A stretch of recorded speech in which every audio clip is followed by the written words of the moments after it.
Avoid the 6 most common mistakes during go-to-market to build and grow your company correctly from the start.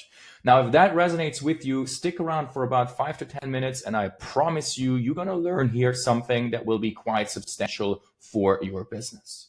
Now, I assume what you're after is something like this. At some point, a big announcement in the news about the X millions that your company successfully raised. Now, that company here is called Beekeeper, B2B SaaS international one, but originated here in Zurich, which was my story, where I had the pleasure to scale from very small to over 25 million in ARR as the head of growth. And this is not just my story, but all the people that work at Peakora are former revenue leaders and operators from high growth companies such as Beekeeper, Sherpany, Dropbox, Wingtra, Tinder, Citrix, and so on and so forth. And together, we already supported more than 150 businesses on their growth and scaling journey. And what we did is that we took all our past experience from our own companies and jobs and these 150 clients, and we all condensed it into one single program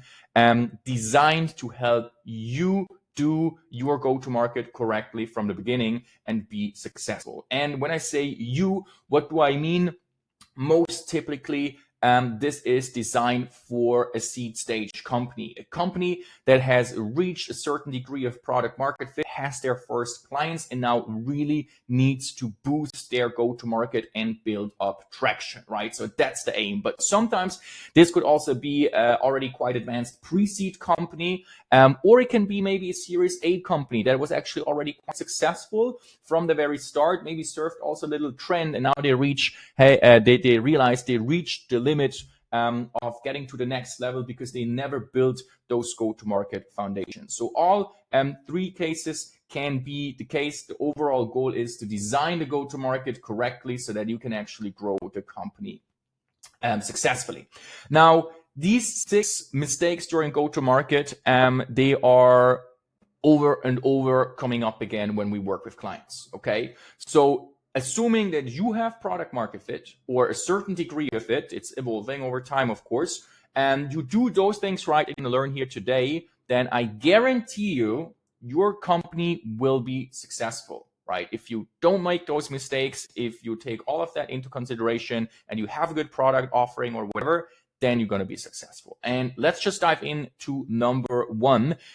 No focus on a specific market. Very, very common, okay? So let's imagine you're coming out of your product market fit stage. Of course, completely natural. You want to sell to as many companies as you can, right? Because you want to get your product offering out there and get feedback. So totally okay. Now, the big mistake that happens here is, now, if they are successful, maybe you already get more money and then you just start hiring more people and investing more, but you're spread over various different markets and customer profiles, and you're going to become more and more and more less efficient, okay?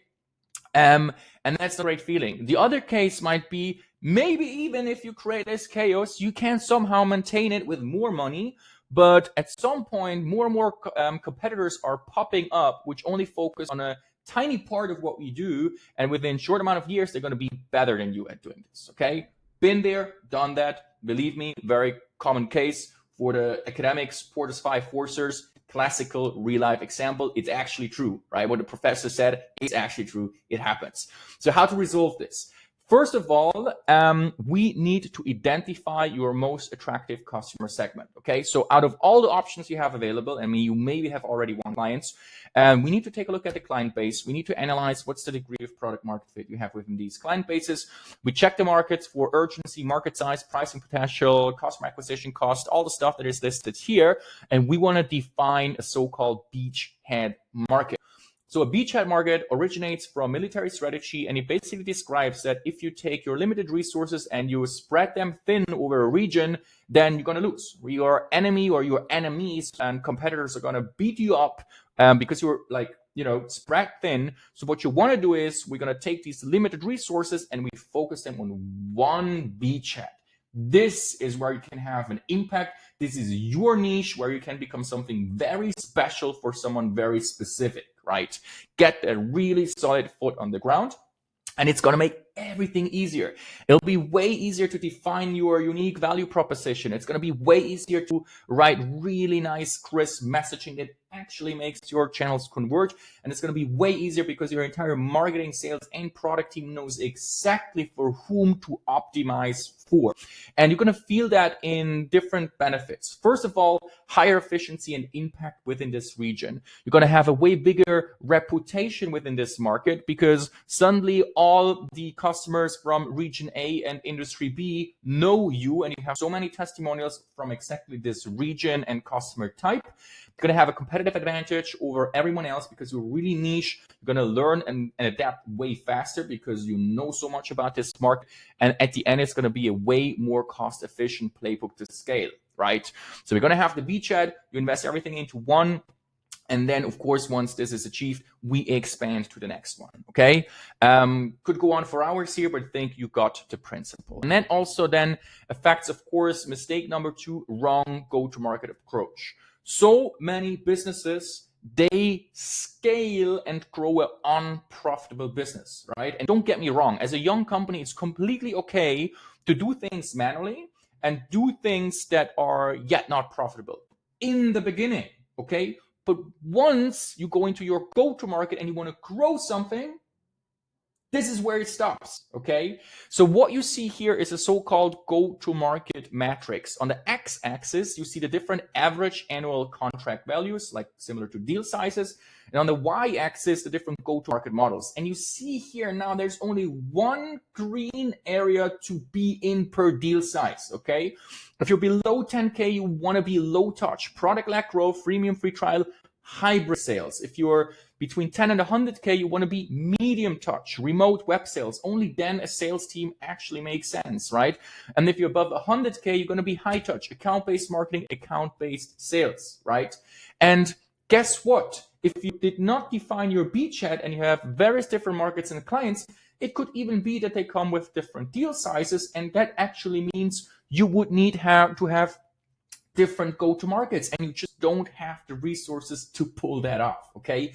So we need to understand what is your beachhead. We're going to map you here, analyze the unit economics, right? So lifetime value needs to be 3 times bigger than your customer acquisition cost, and then we're fine. And once we understand what the right go-to-market model is for you, then we start defining the go-to-market activities, because every single model you see here comes with a different system behind and how you build up your go-to-market, right? And that has an extensive impact into what kind of channels are you using, what kind of marketing skills and team do you need to hire to power those channels, what's your sales process, 3-step, 5-step, 10-step, right? And what kind of sales skills and team do you need to build to power this sales process? And that's now exactly linked to problem number 3 and 4. So let me start with the sales part. Missing sales experience, okay? When someone asks me, please do something or help me out or, build something that has to do with nanotechnology, I say, listen, I don't have a clue about it. I first need to learn it, right? But for whatever reason, everyone always feels like they're experienced in sales, while they're not, right? So sales is also an art that you need to master and really learn. And first starts also here with the process. So according to the go-to-market model, we know now, are we in a 3, 5, 10-step process? So let's build the deal pipeline accordingly. And a deal pipeline is not first meeting, second meeting, third meeting, fourth meeting, contract sent. That has nothing to do with sales, right? Deal pipelines describe the psychological stage you are in the decision process with this prospect, okay? And then you develop the sales methodology, meaning what are the exact actions, entry and exit criteria for each stage. And then you fine tune this with the scripts, or your salespeople actually know how to deal and how to manage and how to talk in every single stage, okay? Imagine it to be a guide that gives very clear direction on how to win customers. Same as there are manuals for driving a car, a truck, or flying an airplane. If you don't have the manual, no one else can be successful on it, right? And it's your job to build the manual, to make it really good, and then to train other people on how to execute this. Of course, once all is here, then we also need to operationalize this in a CRM. If you don't have a CRM, you're going to have a big mess. And if one salesperson leaves the company, they're going to take all the connections and all the work with them, which is no bueno. Okay. And also now linked to the go-to-market model, there is mistake number 4, failing at lead generation. So of course, in the beginning, we're going to have our partners, we have our investors, network sales, we're going to go to events, yada, yada, yada. Everything is nice and cool, but at some point, this is not enough, right? At some point, you need more traction and you need something where you can invest more of your time and there's going to be more outcome as well. Okay, so you want to build something which we call an AI lead generation system. First of all, you need to understand what are all the different options out there, because there's a bazillion of different tools out there, out of which 95% are crap. So we can tell you what are the right ones, what kind of system do you need to build. We need to decide between, is it okay if I build a BMW at this stage, or do I already need to have the Cybertruck/Ferrari, depending on your stage, right, and requirements. And then very important, guys, it's not about just launching campaigns. It's about building a system, really solid infrastructure that is then working through multiple channels, multiple different touch points, different kind of conversion strategies in a very personalized manner, contacting and reaching out to your buyer personas and creating traction to your business. And that also brings me to the next point, conversion strategy. Okay, so one is really building the solid tech and tooling needed to do this. The other one then is just doing proper sales and marketing. Guys, if you still do stuff like, hey Peter, I see you do A, you probably have problem B, we solve B, do you want to chat? There is zero value in this, right? And you're no better than all the other spam emails and outreach and whatever we get, right? So get a solid positioning, create something of true meaningful value, and then approach your people with things that are truly valuable to them, and then it will work. And ultimately, you're going to have a streamlined process to book new meetings. As mentioned, can be on big scale, can be on smaller scale.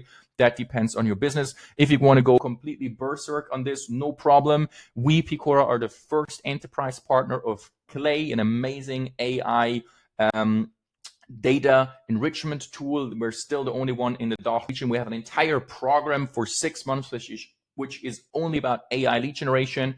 So we can definitely help you get further here.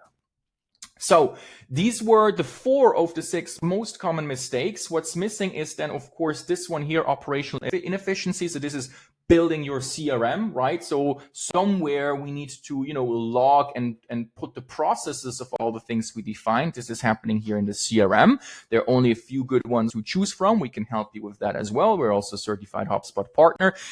And if you do all those things right, then naturally you're going to end up with problem 6, which is missing leadership, which I would explain in another video, but this is really where we want to get to. Okay, so we're also working with tons of different renowned venture capital companies, especially in the DACH region. They invest, send us their startups. Of course, if you work with us and you do an amazing job, you can also profit from us making introductions to you. And maybe you're still wondering or saying, listen, Joel, this is all very nice and it makes a lot of sense, but what's the impact? So let me give you some examples here from a bunch of clients, right? Building those foundations is really the fundament you need to do before you can really scale. We're not talking really about scaling, we're talking about growing, right? That can be in many forms. As with this example, pre-state company, they had an AC of 800. After working with us, they were somewhere at 12K. So you can imagine completely different business, completely different go-to-market. They got in a lot of more revenue, and then they successfully raised their seed round. This one here, B2B SaaS company, seed stage. It was all about creating traction. We 6x their leads, 2.5x in opportunities created, and then they successfully raised Series A of 5 million. Sometimes, as mentioned, it's a larger company here. Wingtra, B2B hardware, Series A stage, already 100 employees. They were already on different continents, 10 different markets, big sales team. And that's exactly what's the case. Like, amazing company, did an amazing job, but things just get a little bit chaotic. So we really had to focus on developing a clear beachhead market, and then rallied the entire organization behind this beachhead market. And they went on and successfully raised 22 million in Series B round. And there is more, as you see here, more hardware marketplace. So, check out yourself, but I think you got the gist and how all of that works. So I want to end with an invitation. Go to our website. You can apply for a free strategy session with us. If we think like you were a good fit to us, then we would offer you 1 hour for free, where we dive into your current go-to-market setup and consult you on what would be the best next steps to take. And who knows, if it's a good match, we also might up working with each other. Thank you very much for listening in. I hope you learned something. Follow me on LinkedIn, reach out. We're sharing tons of free content and are just here and happy to help. Ciao, ciao.